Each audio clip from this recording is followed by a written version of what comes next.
मैं पनाह मांगता हूँ अल्लाह ताला की शैतान मरदूद से और शुरू करता हूँ अल्लाह के पाक और बाबरकत नाम से जो बड़ा मेहरबान और निहायत रहम करने वाला है।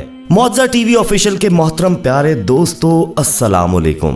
प्यारे साथियों, ये तो आप जानते होंगे कि दुनिया में अजीबो गरीब वाकयात की कमी नहीं। इंसानों में अजीबुल खलकत बच्चों की पैदाइश के बारे में आपने सुना होगा और जानवरों में भी अजीबुल खलकत बच्चों की पैदाइश का आपने सुन रखा होगा और सोशल मीडिया पे देखा भी होगा कि बकरी का इंसानी शक्ल नुमा बच्चा, गधे का अजीबुल खलकत बच्चा और दोस्तों अभी हाल ही में अर्जेंटाइन में एक खंजीर का बच्चा पैदा हुआ जिसका धड़ सूर का था और शक्ल इंसान की। दुनिया भर में ऐसी खबरें आए रोज सुनने को और देखने को मिलती रहती हैं। मगर दोस्तों, पाकिस्तान के एक निवाही इलाके में एक बछड़े को जब ईद के मौके पर कुर्बान करने लगे तो ऐसा अजीब वाकया पेश आया जो आज तक दुनिया में ना देखा होगा किसी ने और ना सुना होगा। नर बछड़े ने एक इंसानी शक्ल नुमा बच्चे को जन्म दिया और गांव वालों ने अपनी आंखों से देखा और शदीद हैरत और परेशानी में पूरा गांव मुब्तला हो गया।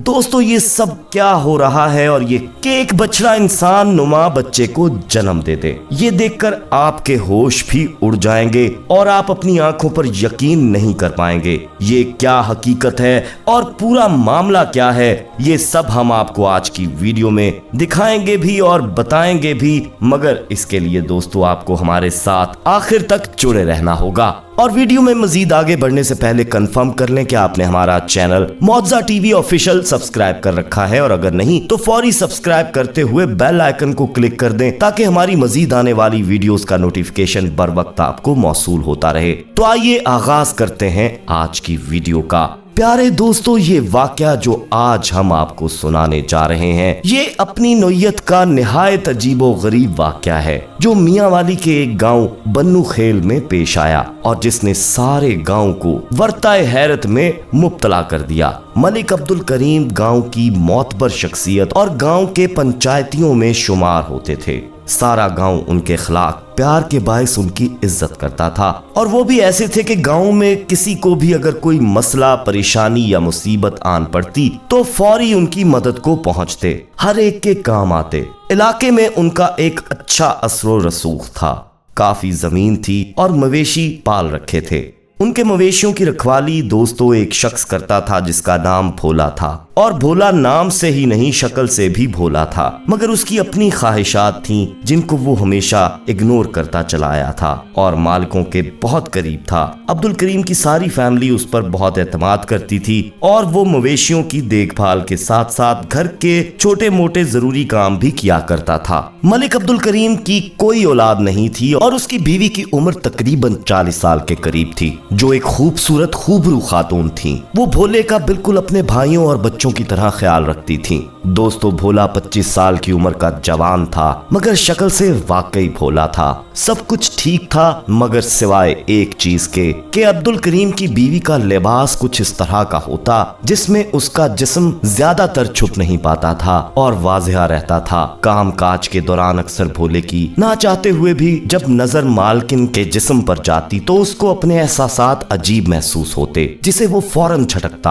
और खुद को डांटता कि नमक हराम, नजरें झुका कर रखा कर। मगर दोस्तों, ये कहना आसान है, करना बहुत मुश्किल। जब आग सामने हो तो लगने का अंदेशा लगा ही रहता है। मालिकन अमूमन अपनी कमीज का गला जरा बड़ा पहनती थी और कोई काम करते अचानक अगर झुकती तो भोले की नादीदा नजर मालकिन का तवाफ कर ही लेती। उसे इस बेनाम लज्जत पर भी मजा आने लगा था। हालांकि वो नहीं जानता था कि ऐसा क्यों है और ना वो ये सब करना चाहता था, लेकिन ऐसा करते हुए वो अपने आप को बेबस महसूस करता। दोस्तों, फिर हुआ कुछ यूं कि बड़ी ईद करीब थी। अब्दुल करीम ने कुर्बानी के लिए एक खूबसूरत बछड़े का इंतखाब किया और भोले की ड्यूटी लगा दी कि कुर्बानी तक इसकी खूब खिदमत करे। और फिर दोस्तों, ईद के दिन जब कुर्बानी का मौका था तो ऐसा अजीब वाकया पेश आया जिसने सबको हिला कर रख दिया। कुर्बानी से एक दिन पहले बछड़े का पेट अजीब तरह से फूल गया था जिस पर अब्दुल करीम को लगा कि भोले ने शायद इसे खूब खिलाया पिलाया है, इसका बहुत ज्यादा ख्याल रखा है जिसके बायस ये सेहतमंद हो गया है और इसका पेट फूल गया है। किसी के वहमो गुमान में भी ना था दोस्तों कि ये पेट ज्यादा खाने से नहीं फूला, बल्कि इसकी वजह सबको चौंका देने वाली है। कुर्बानी के मौके पर जब बछड़े को सबने काबू किया और अब्दुल करीम खुद उस पर छुरी चलाने लगा तो दोस्तों बछड़े ने ठीक उसी लम्हे पूरी जान लगाई और देखने वालों ने देखा कि उसके अंदर से एक बच्चा नमूदार हो रहा है। सब घबरा गए कि ये कैसे मुमकिन है, ये तो नर है, ये बच्चा कैसे पैदा कर सकता है। ये सवाल सबको परेशान कर गया, मगर इसका जवाब किसी को नहीं मिला। बहरहाल वो सब कुर्बानी भूलकर बच्चे को बाहर खींचने लगे और जब बच्चा बाहर आया तो सबकी चीखें निकल गईं, क्योंकि दोस्तों उसका धड़ तो बछड़े का था मगर शक्ल इंसान नुमा थी। भोले ने जब ये सब देखा तो ठीक उसी लम्हे उसे यकदम दिल का दौरा पड़ा और वो वहीं गिरकर तड़पने लगा। इस सूरत हाल ने दोस्तों और ज्यादा घबराहट पैदा कर दी। भोले को फौरी गाड़ी में डाला और करीबी अस्पताल ले जाया गया। दूसरी तरफ वो बच्चा बस चंद पल जिंदा रहा और मर गया, और वो बछड़ा भी मर गया। दोस्तों ये सब बहुत अजीब था। भोले की हालत अस्पताल में संभल नहीं रही थी और जब कदरे संभली और थोड़ा होश में आया तो उसने फौरी बछड़े का पूछा। अब्दुल करीम उसके पास मौजूद था। उसने कहा कि ये सब मामला ही उसकी समझ से बाहर है, जिस पर भोला कहने लगा कि मालिक, मैं नहीं जानता कि मैं बचूंगा या नहीं, मगर एहसास-ए नदामत और एहसास-ए गुनाह को अपने साथ कब्र में नहीं लेकर जाना चाहता। मैं आपका नमक हलाल था, मगर न जाने कैसे नमक हरामी कर गया, और ये सब जो भी हुआ मुझे लगता है इसी बाइस है कि ये सब अगर ना होता तो मैं कभी एतराफ़ करने की जुर्रत भी ना कर पाता। अब्दुल करीम चौंका और उसे कहा कि तुम बोलो, जो कहना चाहते हो कहो, मैं तहम्मुल से सुन रहा हूँ। भोला बोला, मालिक मुझे माफ़ कर दें, मुझे न जाने क्या हो गया था। आपने और मालकिन ने हमेशा मुझे प्यार दिया, अपने बच्चों की तरह ख्याल रखा, लेकिन मैं हराम खोर निकला। न जाने मेरी नज़र मालकिन पर क्यों ख़राब होती गई। मैंने हमेशा नज़रें झुका कर रखने की कोशिश की, मगर फिर भी मेरी नीयत बिगड़ती गई। कुछ दिन पहले जब मालकिन नहाने गईं तो मैं हवेली की लॉन वाली साइड से चोरी छुपे खिड़की से उन्हें नहाते देखने लगा, और रात को जब मैं मवेशियों के पास चारपाई पर सो रहा था तो मैंने खुद को बेकाबू पाया और अपनी हवस उस बेचारे बेज़बान पर निकाल दी। मुझ पर न जाने शैतान सवार था। मैंने कुर्बानी के उस मासूम जानवर के साथ बदकारी कर दी और मेरा ज़मीर लान तान करता रहा, मगर मैं रात को रोज़ उसके साथ बदकारी करता रहा। और जब खिलाफे कुदरत कुर्बानी के वक्त बछड़े ने बच्चा दे दिया तो मुझे मेरे शदीद गुनाह के एहसास ने घेर लिया।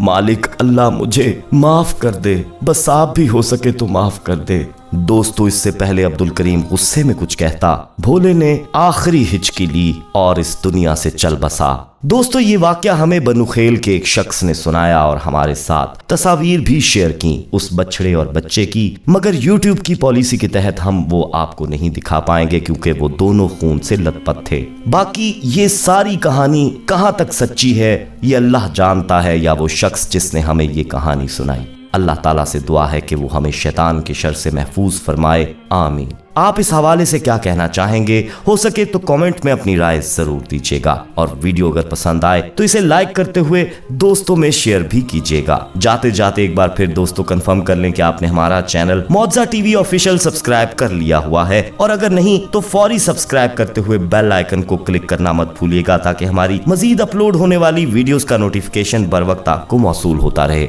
अपना बहुत ख्याल रखिएगा और उनका भी जिनका कोई ख्याल नहीं रखता। आने वाली वीडियो में आपसे दोबारा मुलाकात होगी, तब तक के लिए अल्लाह निगहबान।